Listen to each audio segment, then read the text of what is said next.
Assalamualaikum warahmatullahi wabarakatuh. Sekarang kami ingin mendemokan simulator balon udara di atas hutan. Sebelumnya perkenalkan, nama saya Felis Aren Kristi Milala dengan NIM akhir 098. Nama saya Klarensi Fitri Pasaribu dengan NIM akhir 113. Nama saya Evia Awamara Unsanashita dengan NIM akhir 40111. Nama saya Gazal Gozali Chansa dengan NIM 40183. Nah, jadi kali ini kami akan menunjukkan kode untuk membuat simulator balon udara di atas hutan. Jadi yang pertama itu ada di bagian global. Nah, jadi ini tuh bagian global yang header-nya. Nah, mungkin bisa dilanjut ke global yang bagian C++-nya. Nah, jadi kode ini tuh mendefinisikan variabel global yang digunakan untuk pengaturan tampilan 3 dimensi, pergerakan objek, serta keadaan permainan. Beberapa variabel yang mengatur posisi dan rotasi objek dalam ruang 3 dimensi itu seperti ada TX, TY, RX, dan RY. Sementara variabel lain itu mengatur kamera seperti XI, YI, ZI, Sen X, Sen Y, dan Sen Z. Dan pengaruh-pengaruh pencahayaan seperti light pose. Lalu ada juga variabel untuk mengatur status permainan seperti start dan game started, serta ada pengaturan visual seperti bayangan itu di shadow matte. Mungkin bisa dilanjut ke Gajah. Oke, selanjutnya saya akan menjelaskan tentang bagian bayangan atau yang dinamakan shadow. Jadi ini adalah header dari shadow, yaitu dengan menggunakan fungsi shadow matrix di sini dengan gel float ground, light, dan shadow matte. Jadi langsung aja ke .cpp-nya. Nah, di sini fungsi shadow matrix di sini yaitu kita memfloatkan ground, lalu light, dan juga shadow matte-nya. Nah, dengan float dot-nya kita mengkalikan semuanya dengan ground kali light, lalu ground kali light. Jadi matriks 0, 0, 1, 1, ground 2, 2, ground 3, 3. Lalu dia akan mengiterate dari iterasi 0 sampai batasnya 4, lalu dia bakal membuat shadow matte itu dari minus yang light-nya dari pencahayaan yang positif dia jadi negatif, lalu akan mendapatkan objek-objek yang mempunyai bayangan. Oke, selanjutnya saya alihkan ke Unsa.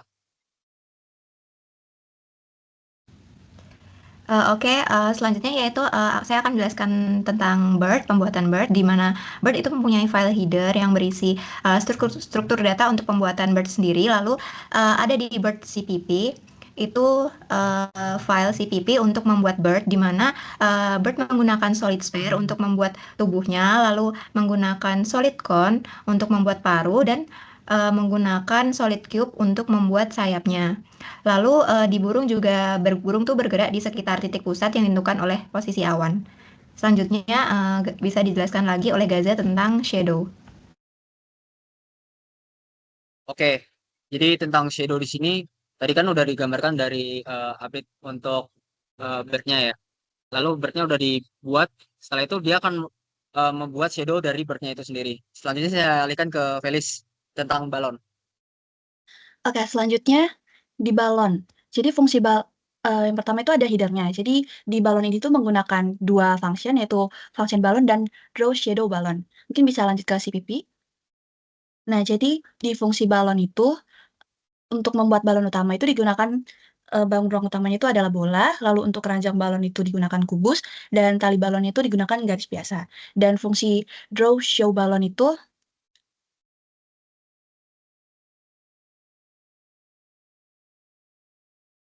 Nah, jadi fungsi draw show balon, shadow balon itu menggambarkan balon yang bayangannya itu bergerak berdasarkan posisi cahaya yang berubah seiring waktu serta mengatur tampilan balon dan bayangan dengan rotasi, skala, dan pencahayaan. Nah, warna bayangan ini disesuaikan dengan kondisi siang atau malam dan menggunakan matriks bayangan untuk menggambarkan efek bayangan pada tanah. Fungsi ini akan memastikan balon dan bayangannya itu terlihat konsisten dengan perubahan pencahayaan. Mungkin bisa dilanjut ke tree.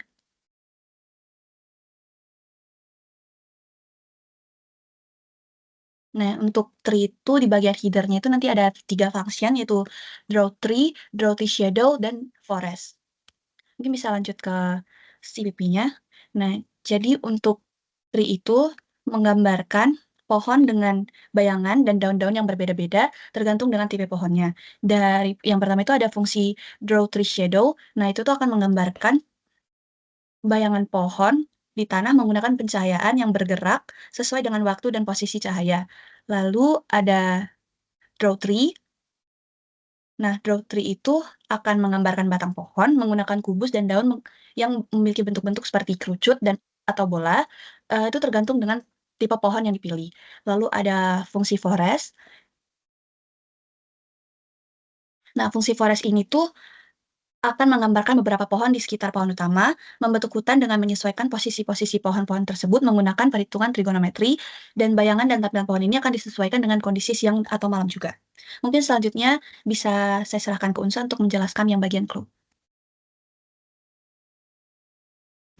Oke, selanjutnya di cloud seperti yang tadi ada cloud.h di mana itu file header berisi struktur data pembuatan awan, di mana nanti di CPP-nya ada init cloud dan cloud.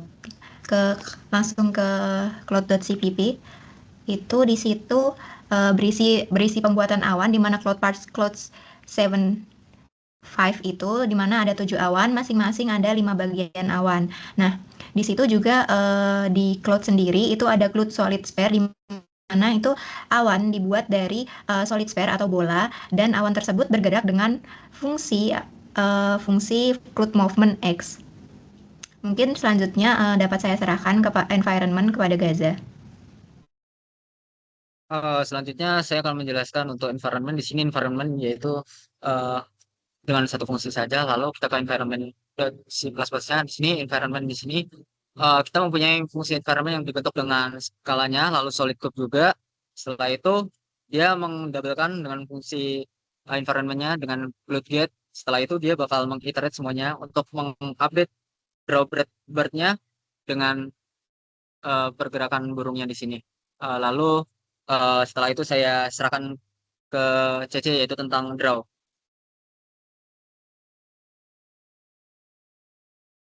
Oke, saya mau menjelaskan tentang draw, di mana draw ini ada header-nya yang hanya menggunakan satu fungsi yaitu draw. Lanjut ke CPP-nya. Untuk fungsi draw sendiri ini digunakan untuk menggambar tampilan permainan setiap frame, di mana pertama-tama itu waktu permainan dihitung dan dibatasi maksimal 60 detik. Kemudian rotasi balon di serta bayangannya digambar. Setelah itu berbagai elemen lingkungan seperti hutan atau awan digambar dan digeser ke arah pemain untuk menciptakan efek gerakan. Jika waktu masih di bawah 60 detik, elemen-elemen itu akan terus bergerak dan akan di-reset jika sudah melewati batas layar. Dan untuk yang terakhir, rotasi balon akan perlahan kembali ke posisi semula dan kecepatan terbang ditingkatkan sedikit demi sedikit agar gameplay terasa semakin dinamis. Lalu selanjutnya saya akan menyerahkan kepada Unsa.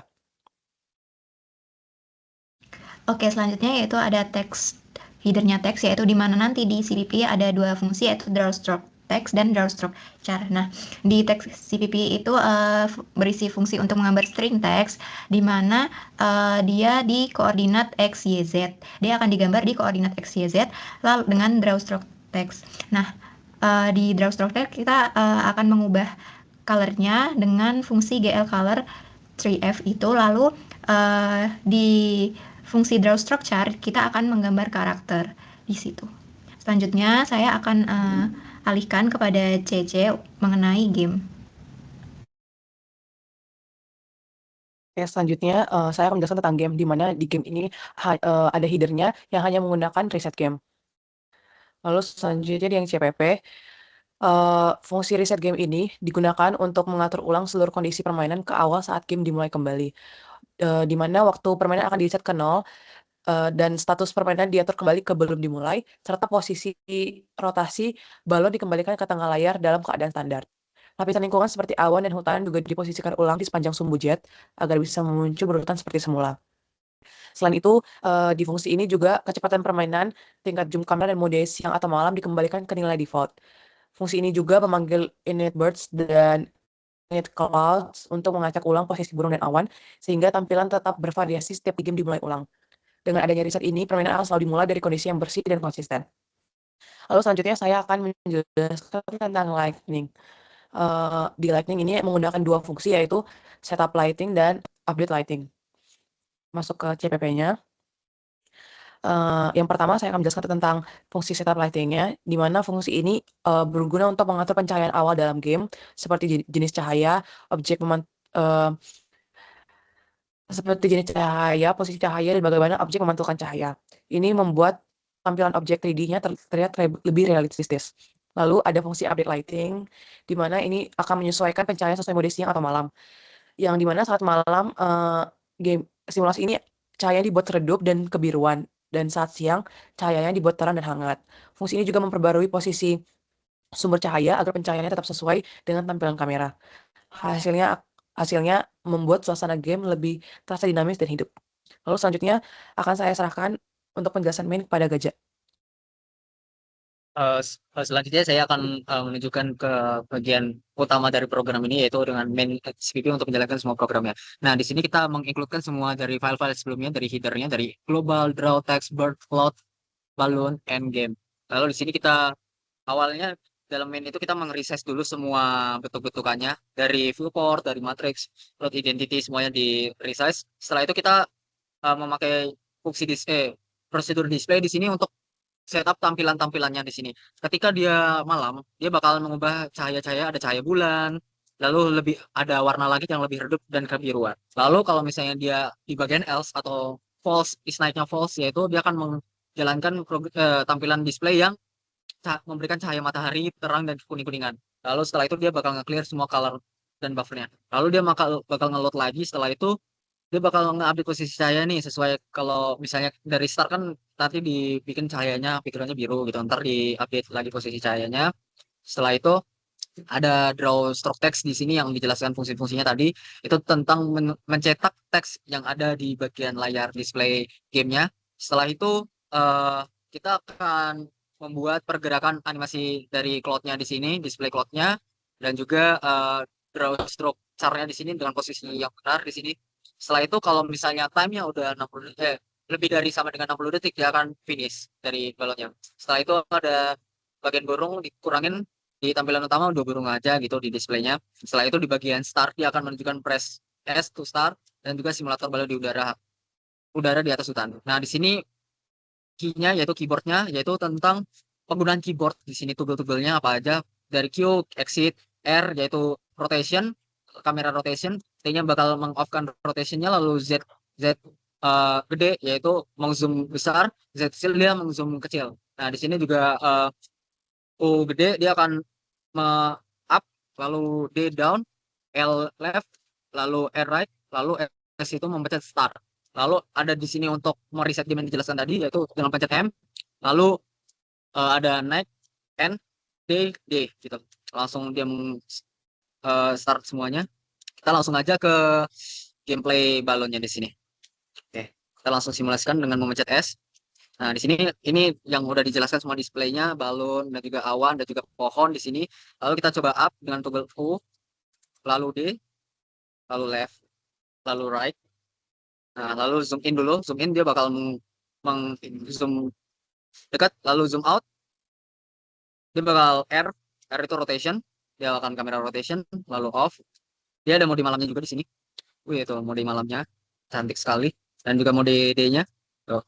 Itu ada burung-burungnya di atasnya.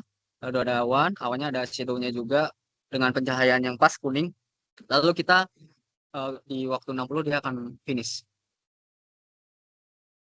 Udah 50 detik.